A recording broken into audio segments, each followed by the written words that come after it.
Alright, so today I'm going to be doing essay topic number 2 prompt, and this one's talking about Wigger's diagram.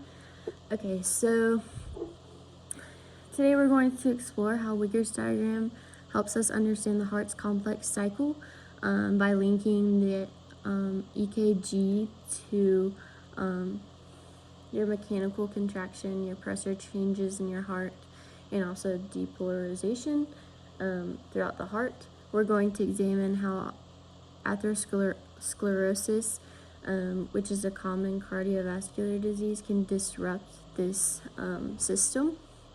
So first, let's talk about Wigger's diagram. It's showing the cardiac cycle with a few different mechanisms, so we can see it through the EKG or electrocardiogram. You can also see it through pressure changes. You can see it through volume changes throughout the ventricles, and you can also see it in valve movements, so opening and closing of the valves. And you can also see it through heart sounds. So the power of Wigger's diagram is in its ability to correlate electrical signal with mechanical response of the heart. So let's start with the depolarization. So here we can see that we have your P wave, we have your QRS, and your T wave. Your P wave is representing your atrial depolarization, which triggers atrial contraction, as we know, which is also known as atrial systole.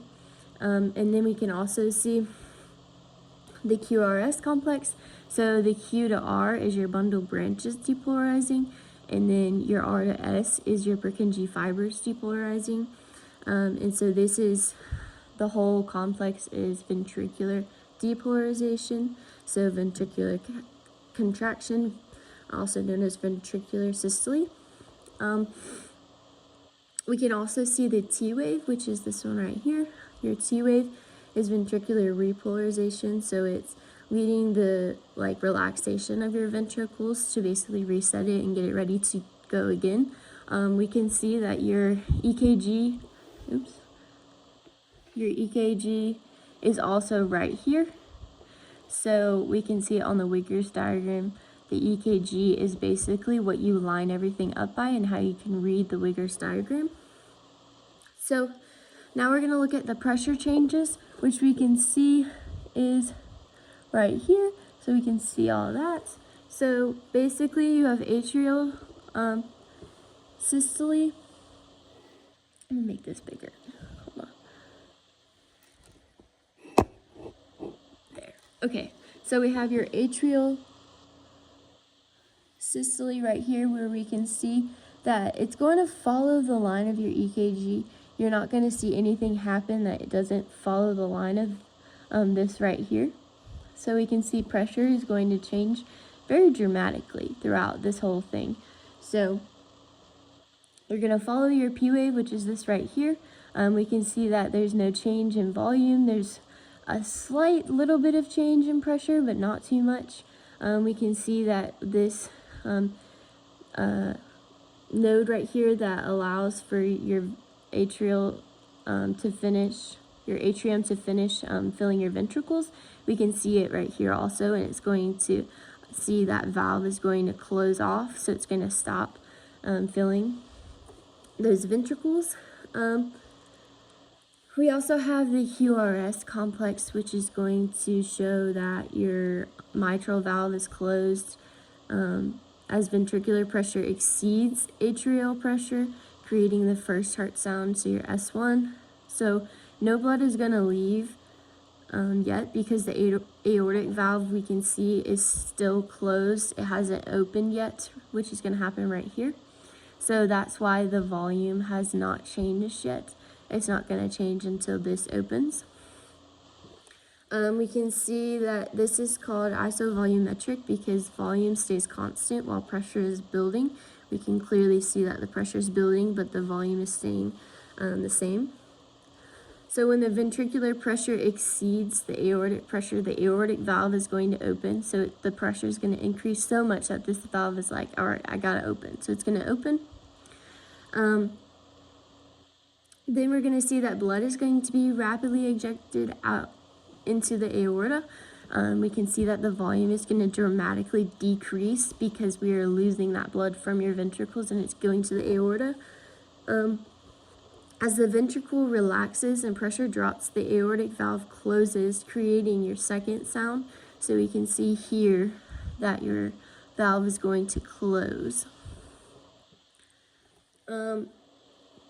Isovolumetric relaxation.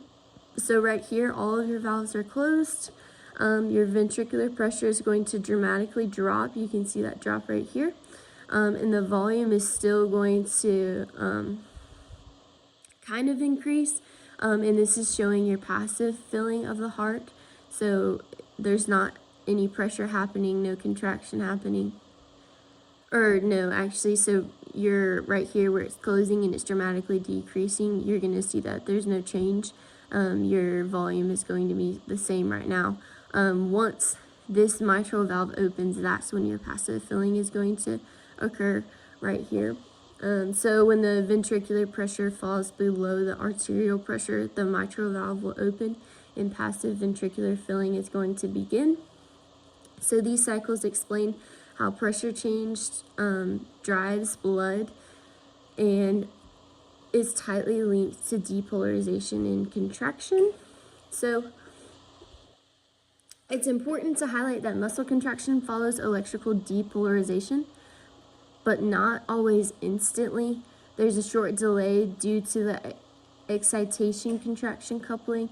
Contraction generates tension, which is going to increase your ventricular pressure, so it's going to increase your ability to get more blood in.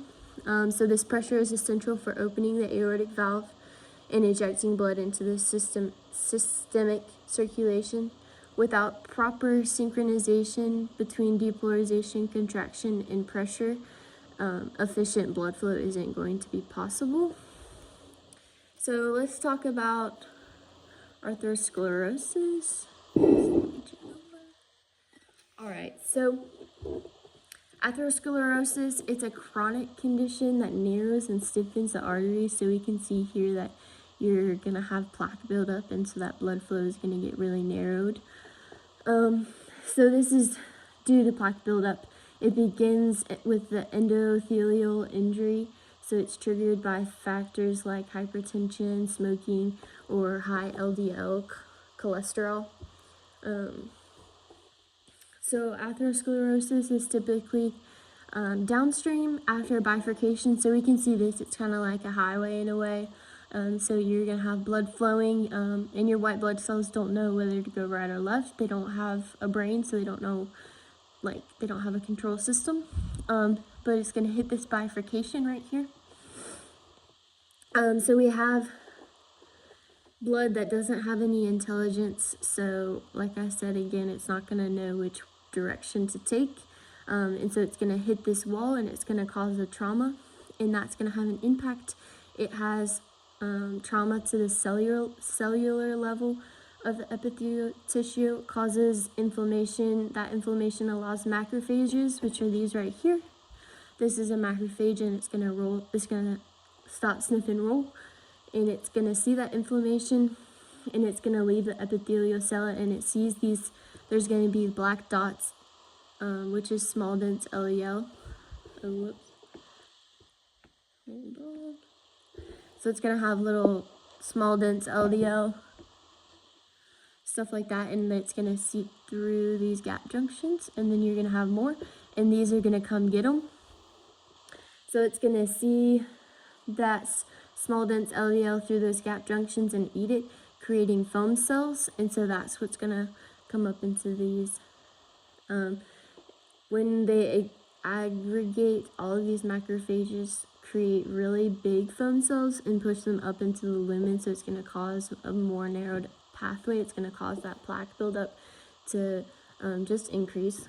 So damaged endothelium leads to lipid accumulation, inflammation, and formation of fibrous plaques. Over time, plaques reduce arterial compliance, making it harder for arteries to expand during systole. So if you can't expand during systole, you're not going to be able to get as much blood to the heart as fast. So that's not good at all. So the afterload is going to increase, meaning that the left ventricle must work harder to eject that blood to your body.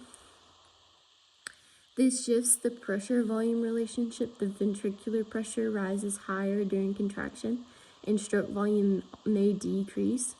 So in Wigger's diagram, we can see that this can cause a lot of issues. So it can elevate your aortic pressure, especially during systole, prolonged isovolumetric contraction, so it can take longer to exceed that higher aortic pressure.